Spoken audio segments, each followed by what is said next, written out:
Okay, so this is what the sample actually sounds like.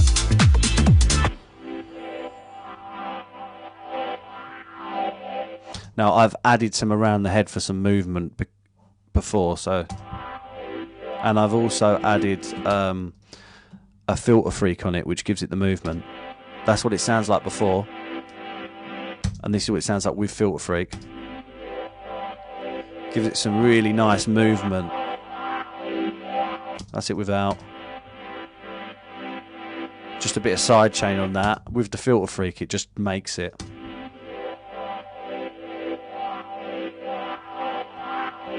Takes a little bit of playing around. Oops, shit, didn't mean to delete that. A little bit of playing around with to get it right. But what I've done is, all I've done is listen to where I feel like it should come in, and I've just pulled it in like that, and all I've done is automated a filter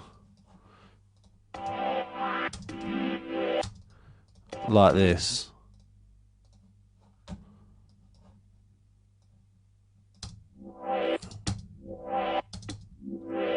And just put some around the head on it for some movement.